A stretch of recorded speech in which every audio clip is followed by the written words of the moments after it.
Bonjour Manuel Bompard. Bonjour. Bonjour. Avec la hausse brutale des droits de douane décidée par Donald Trump, les bourses mondiales continuent de dévisser. En France, le risque de perte d'emploi est absolument majeur, comme celui d'un ralentissement économique, d'un arrêt des investissements. C'est ce que dit le Premier ministre François Bayrou. Est-ce que vous partagez cette inquiétude ?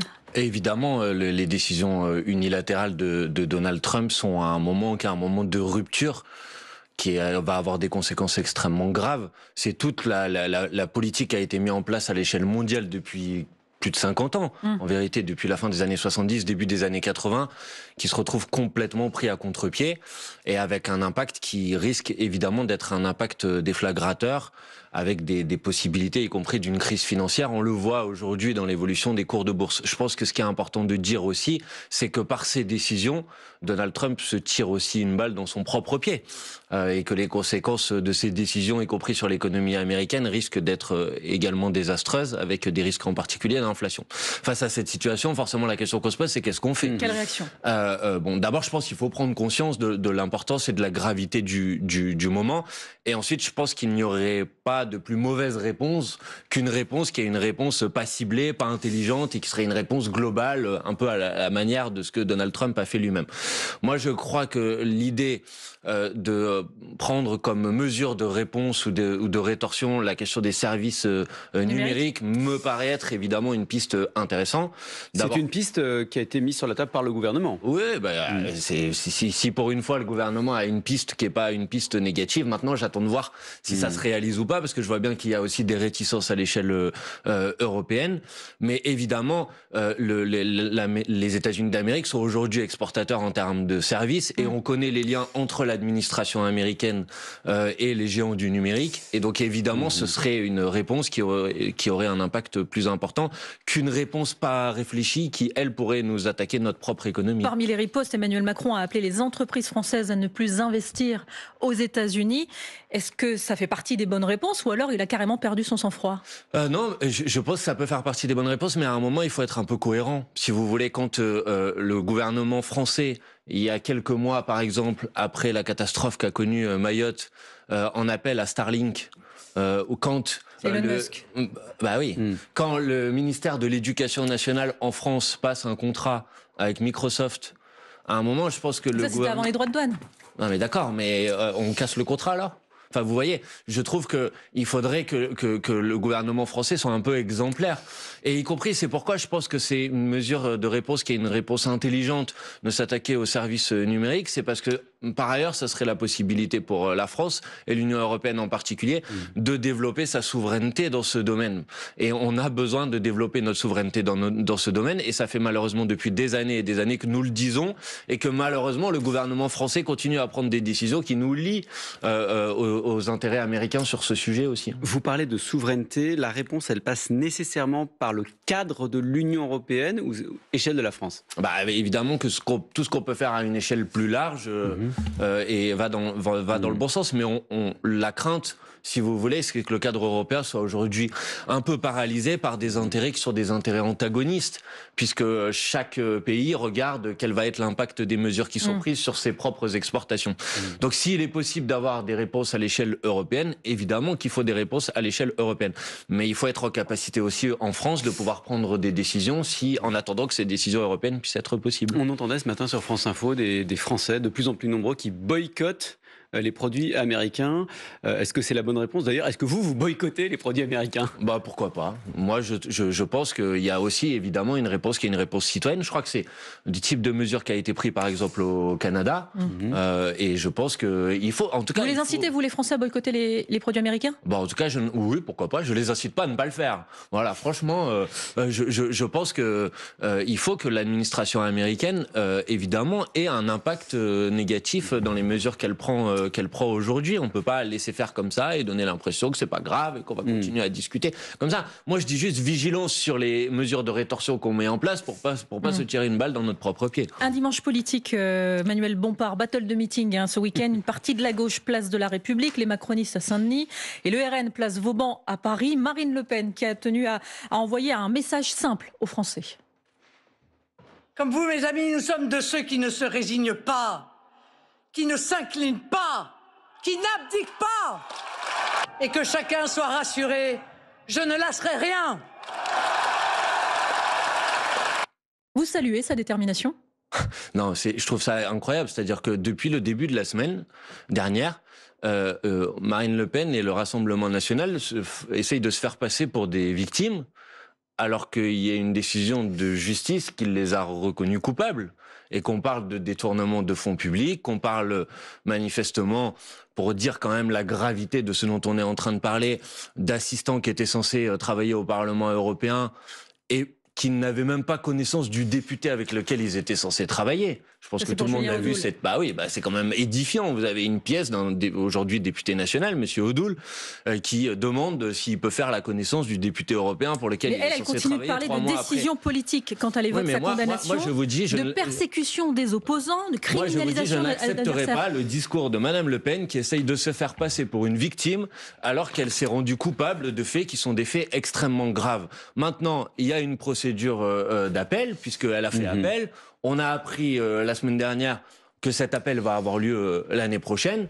Donc je vois pas de quoi elle continue à se plaindre aujourd'hui. Et le parallèle avec Martin Luther King qu'elle a dressé. J'ai trouvé ça, mais alors vraiment, scandaleux. Je rappelle que Martin Luther King était une personne en particulier engagée dans la lutte contre le racisme, et voir Madame Le Pen à la tête d'un parti dans lequel un certain nombre de dirigeants ont été condamnés pour incitation à la haine raciale, venir en quelque sorte se remaquiller sous les traits de Martin Luther King, j'ai trouvé ça mais d'une indécence crasse, pour le dire franchement. Donc je pense que Madame Le Pen, il faut qu'elle arrête de se faire passer pour une victime, et je pense que ces électrices et ces électeurs, dont j'entends certains parfois dire le Rassemblement national, on est les seuls à être différents des autres, je pense qu'ils devraient comprendre que Marine Le Pen, c'est pas comme elle le disait, ou comme le Front National le disait il y a quelques années, tête haute, main propre, c'était ça le slogan de Jean-Marie Le Pen. Je pense que tout le monde a compris maintenant qu'ils ont les mains bien sales. Vous dites que Marine Le Pen doit arrêter de se victimiser et qu'il ne s'agit en aucun cas d'une décision politique. Pourtant, un certain Jean-Luc Mélenchon, lui aussi, parlait de justice politique pour une affaire le concernant votre mouvement en 2018-2019. L'affaire, elle n'est pas du tout pareille, je le dis à ceux qui nous écoutent. Bien de le dire, je pense. Oui, mais les éléments de langage à la sortie du procès sont les mêmes. Écoutez. À l'évidence, c'est un jugement politique. Il n'a pas, en droit, il est extrêmement contestable. Bon, alors je dénonce cette instrumentalisation politique de la justice. Tout le monde comprend que c'est une comédie judiciaire pour me flétrir. La justice, la police, tout ça a été instrumentalisé par le pouvoir politique dans des conditions telles que tout le monde se couvre de ridicule. Je rappelle les faits, c'était suite à une opposition à une perquisition donc en 2018. Les mots utilisés aujourd'hui par Marine Le Pen ressemblent aux mots, sont même les mêmes que Jean-Luc Mélenchon hier. Non madame, je vous laisserai pas faire des comparaisons comme ça, parce que vous entendrez jamais dans la parole de aucun dirigeant de la France insoumise le fait qu'il y aurait des juges rouges, le fait que nous serions dirigés par un carteron de juges, c'est des mots que j'ai entendus à l'Assemblée nationale. Après, on a le droit, en tant que responsable politique. Je redis les mots, pardon, de Jean-Luc Mélenchon, instrumentalisation politique, comédie judiciaire.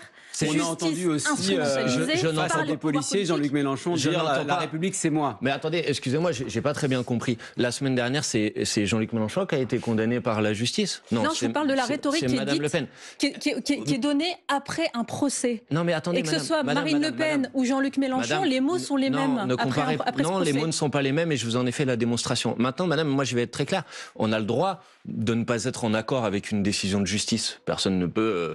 on a le droit, et d'ailleurs il y a des procédures d'appel pour le faire. On n'a pas le droit de défier l'institution judiciaire, de menacer des juges, de les mettre en situation d'insécurité, de se faire passer pour une victime alors qu'on a été reconnu coupable. Voilà, donc ne cherchez pas à comparer, s'il vous plaît, deux situations qui n'ont précisément rien à voir. Après, je ne vais pas rentrer dans le détail de ce dont on est en train de parler. Je vous rappelle que la France insoumise a été victime en 2018 de presque 20 perquisitions de manière simultanée. Madame Le Pen, elle n'a pas connu 20 perquisitions de manière simultanée. Ouais, on est aujourd'hui en 2025. On est aujourd'hui en 2025. Et ces perquisitions, elles ont abouti sur quoi? Sur strictement rien. Donc on peut légitimement considérer que ces perquisitions, elles étaient quand même un peu problématiques du point de vue et un peu disproportionnées. Hier, place de la République. 7 ans après, madame. Hier, place de la République, la manifestation s'est déroulée sans les socialistes ni les communistes. Et justement, pour le maire de Saint-Ouen, Karim Bouamrane, c'est clairement votre présence à la manifestation qui a posé problème. Il dit « Je ne manifesterai pas avec une partie de la gauche qui a exactement les mêmes termes que le Rassemblement national ». Bon, mais enfin, Monsieur Boimran dit évidemment n'importe quoi. Maintenant, franchement, on a bon dos, quoi. C'est-à-dire que si désormais c'est la France Insoumise qui est responsable du fait que le Parti Socialiste manque à son devoir de riposter contre l'extrême droite, essaye de s'emparer en France des rues, que le Parti Socialiste s'interroge sur ses propres responsabilités. Mais vous savez, ça m'arrive, moi, de participer à des manifestations avec des gens avec qui je suis en désaccord. La question que je me pose à chaque fois, c'est est-ce que le motif de la manifestation est justifié? Est-ce que quand l'extrême droite décide de défier l'état de droit, est-ce qu'il faut répondre par une autre manifestation? C'est ce que je pense, c'est ce qu'ont pensé par exemple les écologistes et un certain nombre d'associations. Si le Parti Socialiste ne le pense pas, qu'ils disent pourquoi, mais qui n'essayent pas d'utiliser la présence de la France Insoumise comme prétexte. Je trouve que je vois bien dans une période de congrès, et je vois bien que cette période de congrès a l'air de beaucoup influencer les décisions du Parti Socialiste, y compris dans la lutte contre l'extrême droite, et je trouve ça assez dommageable. Je fais un petit détour parce que vous dites, à chaque fois qu'il y a une manifestation, je ne me pose pas la question de savoir qui y participe, c'est le but de l'opération qui m'intéresse. Oui. La manifestation contre l'antisémitisme, vous n'y êtes pas allé parce qu'il y avait le Rassemblement national, c'était votre argument. Mais non, pas seulement, madame. Enfin, si vous voulez, on va reparler de cette manifestation qui avait eu lieu pendant... Du coup, il y a un exemple concret pendant 2 ans. Ce que vous dites. Mais non, c'est parce que, y compris, j'étais pas d'accord avec les initiateurs. C'est assez différent. Mais pour le reste, si maintenant vous voulez vous poser la question sur les gens qui participent à telle ou telle manifestation, il y a... Le 22 mars dernier, on a fait une manifestation contre le racisme. Vous auriez pu poser la question à ceux qui n'y étaient pas, si ça veut dire qu'ils sont d'accord avec le racisme. Vous voyez ? Manuel Bompard, coordinateur de la France Insoumise, député des Bouches-du-Rhône, avec nous jusqu'à 9h sur France Info. La réaction de Jean-Luc Mélenchon, la décision de destituer un élu devrait revenir au peuple, allusion à cette peine d'inéligibilité immédiate. Je ne sais pas pourquoi vous dites ça, c'est votre interprétation, si je peux me permettre, parce que j'ai entendu beaucoup de choses depuis une semaine sur ce sujet. La France Insoumise propose, et d'ailleurs a initié il y a quelques jours, une campagne pour la 6ème République et la Constituante. Dans ce cadre-là, nous considérons qu'il devrait y avoir des nouveaux droits pour le peuple, et en particulier la possibilité de révoquer ou de destituer un élu. Alors si on s'en... Attendez, non, mais avant la 6ème République, il y aura... Parce que c'est important, ça ne veut pas dire... Et Jean-Luc Mélenchon l'a dit. Jean-Luc Mélenchon l'a dit lui-même. Ça ne veut pas dire. Attendez, je vais répondre de manière très précise. Ça ne veut pas dire que nous sommes opposés par principe à des peines d'inéligibilité. Il existe des situations. Exécution immédiate, c'est ça le sujet. Il existe des situations dans lesquelles, moi, évidemment, le principe de la démocratie, c'est le peuple qui choisit ses représentants. Mais il existe des situations dans lesquelles il y a des délits qui sont commis, et ces délits viennent pervertir le processus démocratique, viennent l'altérer, le modifier. Quand on parle de corruption ou de détournement de fonds, on modifie les conditions d'expression de la démocratie. Et donc c'est légitime dans ce cadre-là qu'il puisse y avoir des peines d'inéligibilité. Ensuite, nous avons dit, mais c'est une décision suffisamment lourde, suffisamment grave, qui a des conséquences quand même importantes pour la démocratie. Et donc on trouve ça légitime que ça soit une décision qui puisse donner lieu à un appel, y compris du point de vue de la peine d'inéligibilité.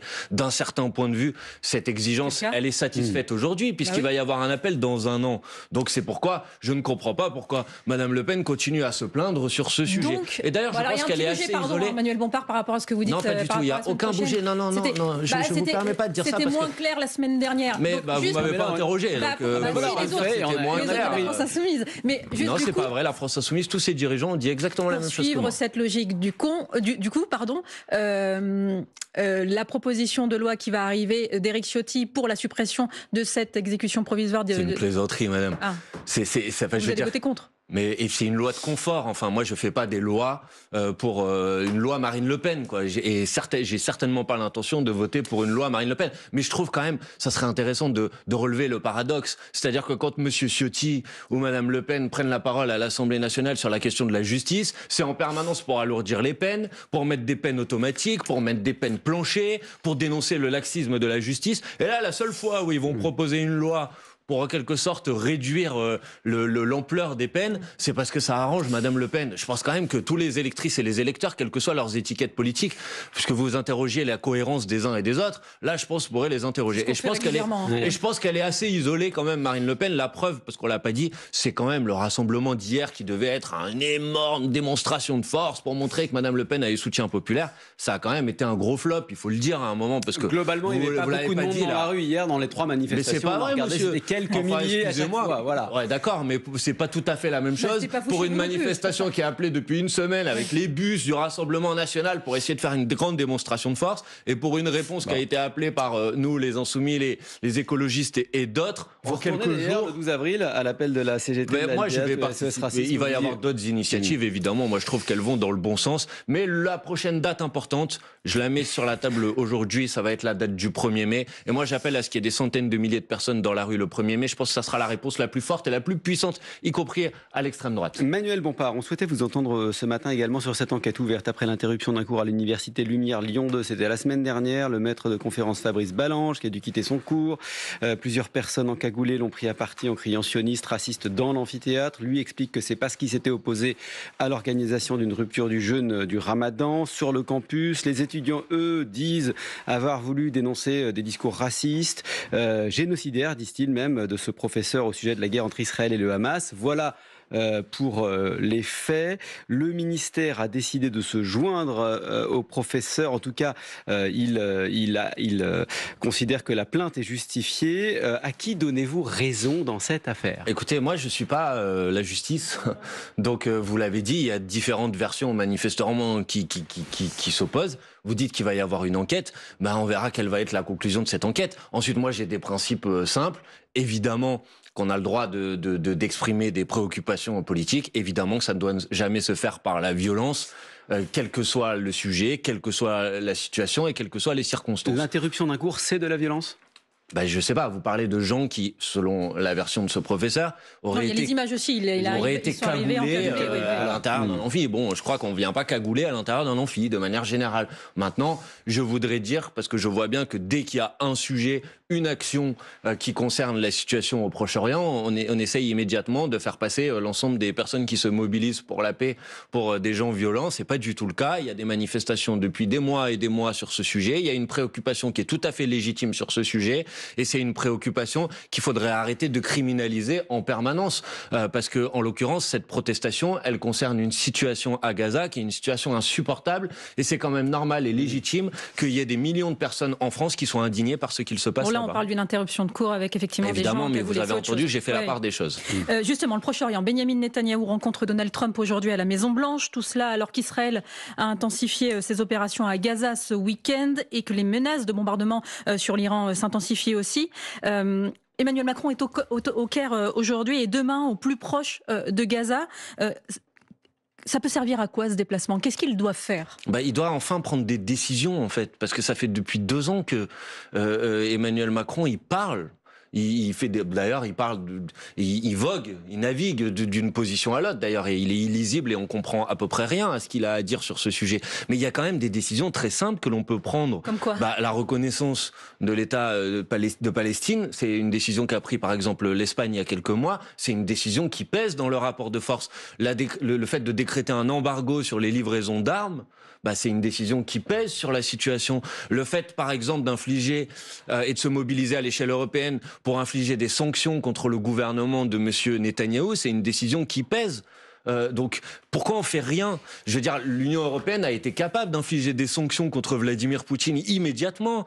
Or, aujourd'hui, excusez-moi, mais M. Netanyahou, il est sous mandat d'arrêt de la Cour pénale internationale et des organes de l'ONU parlent d'actes génocidaires. C'est pas ma position, c'est la position aussi aujourd'hui d'organes de l'Organisation des Nations Unies. Et on fait rien sur le sujet. Et M. Netanyahou va voir M. Trump pour s'attaquer à la Cour pénale internationale. Moi, je veux parler en France à tous les gens, tous les démocrates et tous les républicains. Je rappelle que le statut de Rome qu'a introduit la Cour pénale internationale a été voté sous Jacques Chirac. Donc c'est pas une question de camp politique. Est-ce que nous, on n'est pas capable de défendre le droit international ? Si, on devrait défendre le droit international. À quoi cela servirait-il ? Est-ce que vous ne jugez pas trop du poids de la France et de l'Europe dans ce dossier qui manifestement sont contournés ? Écoutez, monsieur, dans l'histoire dramatique de ce conflit et de cette guerre, à plusieurs reprises, la France a été capable de peser sur le cours des choses. Et ce que je regrette, c'est que Emmanuel Macron nous a rendus en quelque sorte impuissants par ces volte-face permanents sur ce sujet.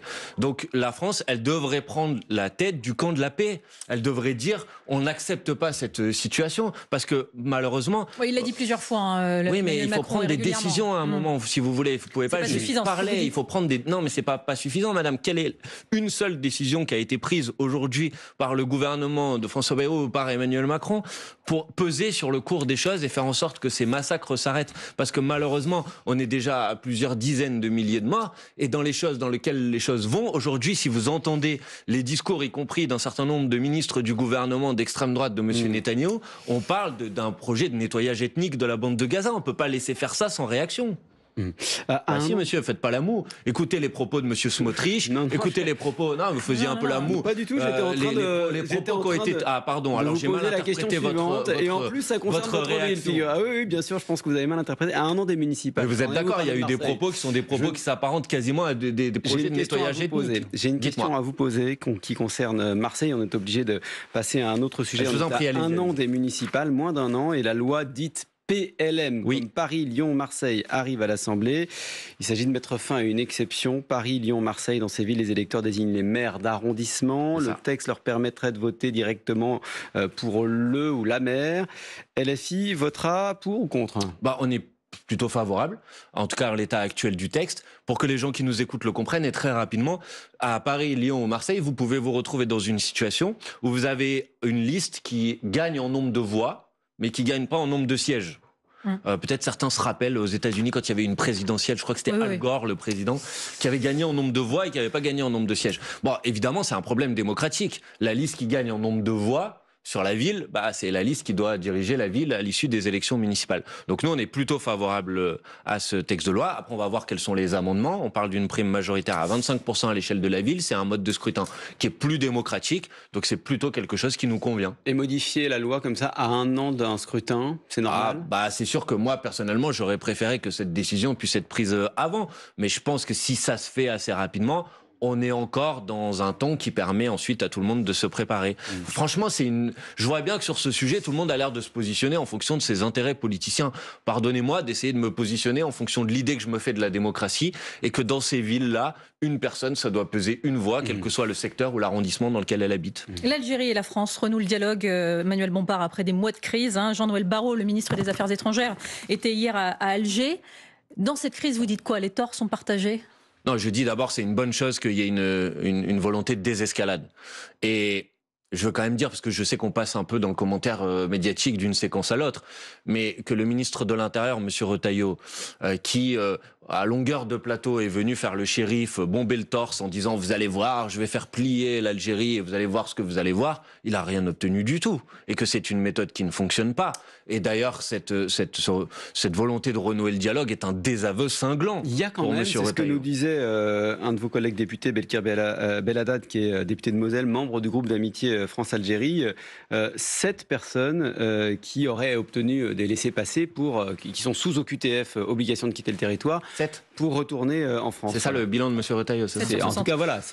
Écoutez, franchement, enfin, moi, voilà ce que j'ai à vous dire sur ce sujet. Évidemment, on peut avoir des désaccords avec le gouvernement algérien, évidemment.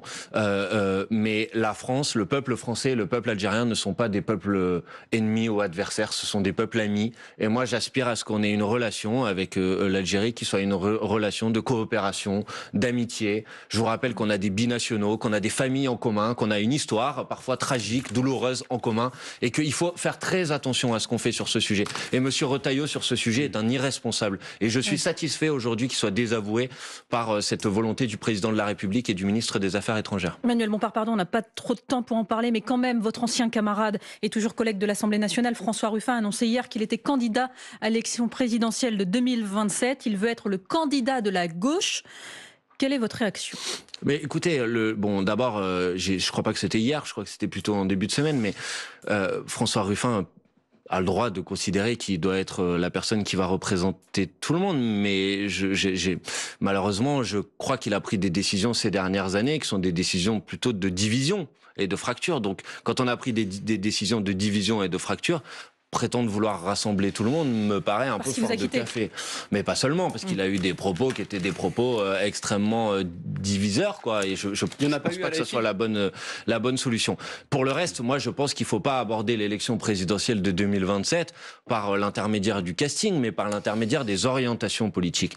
Or, je pense que la France Insoumise, nous proposons, et nous proposons de le faire avec tous ceux qui veulent, de continuer sur la ligne qui a été la ligne de la NUPES, puis la ligne du Nouveau Front Populaire, c'est-à-dire le rassemblement autour d'un programme de rupture. On a ce programme, donc autour de ce programme, il faut se rassembler, y compris dans la campagne présidentielle. Et je vois M. Ruffin, le Parti Socialiste, qui en quelque sorte veulent tourner la page de ce programme pour en faire un autre. Moi, je suis pas d'accord. Le programme que j'ai défendu il y a un an devant les électrices et les électeurs me convient, et je vais continuer à le défendre avec tous ceux qui veulent. Merci Manuel Bompard, Merci à vous. Député